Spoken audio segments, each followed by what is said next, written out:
नमस्कार शेतकरी मित्रांनो, तिसऱ्यांदा जर तुम्ही कर्जमाफीचा लाभ घेत असाल तर नवीन क्रायटेरिया म्हणजे नवीन नियम व अटी लागू झालेले आहे। तर मुख्यमंत्री फडणवीस यांनी याबाबत काय असे स्पष्टीकरण दिलेले आहे ते संपूर्ण माहिती आपण या व्हिडिओमध्ये समजून घेणार आहोत। शेतकरी बांधवांनो, तुम्ही जर चॅनलवर नवीन आला असाल आणि तुम्ही सुद्धा कर्जमाफीचा लाभ घेण्यासाठी उत्सुक असाल तर कर्जमाफीच्या नवीन क्रायटेरिया म्हणजे नवीन नियम व अटी काय सांगतो ही माहिती आज आपण या व्हिडिओच्या माध्यमातून जाणून घेणार आहोत। तर शेतकरी बांधवांनो, पहिल्यांदा नवीन या चॅनलवर आला असाल तर चॅनलला लाईक, शेअर आणि सबस्क्राईब करायला विसरू नका।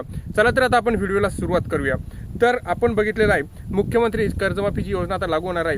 अहिल्याबाई होळकर कर्जमाफी योजना ही आता आपल्या राज्यामध्ये लागू होणार आहे। वारंवार कर्जमाफीचा लाभ घेणाऱ्या शेतकऱ्यांसाठी काही अटी टाकण्यात आलेल्या आहे असे मुख्यमंत्री देवेंद्र फडणवीस यांनी सांगितलेले आहे। त्यांनी स्पष्ट केले आहे, सन 2017 ते 2019 मधील कर्जमाफीचा लाभ मिळालेला नाही अशा शेतकऱ्यांना कर्जमाफी देण्याचा निर्णय राज्य मंत्रिमंडळाने घेतला आहे।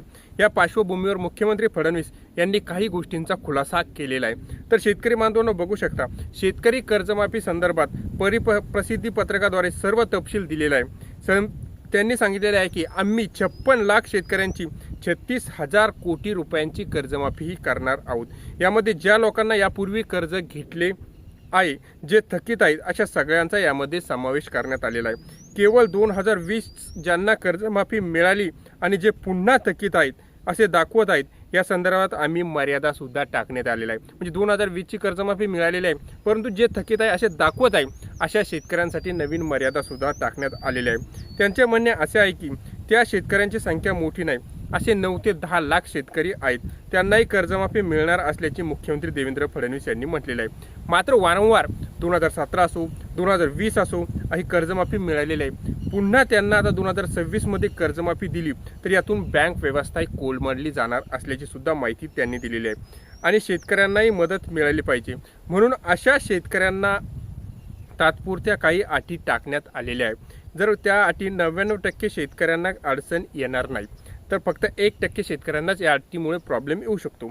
बाकी सर्व शेतकऱ्यांना पूर्णपणे कर्जमाफी देत आहोत अशी सुद्धा माहिती मुख्यमंत्री देवेंद्र फडणवीस यांनी दिलेली आहे। शेतकऱ्यांना 2 लाखापर्यंत कर्जमाफी देत असल्याचा त्यांनी पुनरुच्चार सुद्धा काढलेला आहे। राज्यात खतांची टंचाई याबद्दल काय म्हटले मुख्यमंत्री फडणवीस, आता ते सुद्धा आपण जाणून घेऊया। राज्यात निर्माण झालेल्या खत टंचाईबाबत त्यांनी महत्त्वाची माहिती सुद्धा दिलेली आहे। त्यांनी आज सांगितले, राज्यात खताचे साठे केले जाईल तरी काही प्रमाणात थोडी टंचाई जाणवेल अशी माहिती सुद्धा मुख्यमंत्री देवेंद्र फडणवीस यांनी दिलेली आहे। याच्या संदर्भात आम्ही वेळोवेळी काही मर्यादा सुद्धा ठेवलेल्या आहेत। आपण खते आयात करतो, पण सध्याची जागतिक परिस्थिती पाहता भरमसाठ आयात करता येत नाही आणि जेवढी गरज आहे तेवढी खते आपल्याकडे आहे असे सुद्धा त्यांनी म्हटले आहे। ते पुढे म्हणतात, पण खतांचे कोणीही साठे करू नये तर मोठी टंचाई निर्माण होईल। काही निकष तयार करण्यात आले आहेत, काही अटी शर्ती सुद्धा ठेवण्यात आल्या आहेत, जेणेकरून आवश्यक तेवढेच खत शेतकऱ्यांना मिळाले पाहिजे।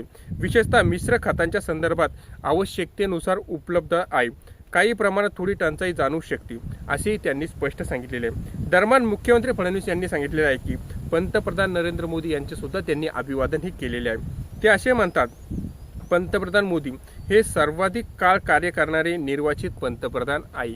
आतापर्यंतच्या इतिहासामध्ये सर्वाधिक जास्त काळ काम करणारे मुख्य जे पंतप्रधान आहे ते म्हणजे पंतप्रधान नरेंद्र मोदी। त्यांनी पंतप्रधानपदी 4399 दिवस पूर्ण केलेले आहे, त्यामुळे त्यांनी एक नवीन कीर्तिमान स्थापन सुद्धा केलेला आहे असे सुद्धा मुख्यमंत्री फडणवीस यांनी सांगितलेले आहे। आता त्यांचं म्हणणं आहे की लगभग आम्ही शेतकऱ्यांना कर्जमाफी देणार आहे आणि जूनच्या 30 जून पूर्वीची कर्जमाफी शेतकऱ्यांना मिळणार आहे, परंतु जे रेग्युलर कर्जमाफीचा लाभ घेतात त्यांच्यासाठी काही थोड्या प्रमाणात नियम अटी हे लागू करण्यात आलेले आहे। यामध्ये फक्त 1% लोकांचाच हे नियम अटी असणार आहे। 99% शेतकऱ्यांना कर्जमाफीचा लाभ हा मिळणार आहे। मित्रांनो, ही होती माहिती आवडल्यास चॅनलला लाईक, शेअर आणि सबस्क्राईब करायला विसरू नका। धन्यवाद।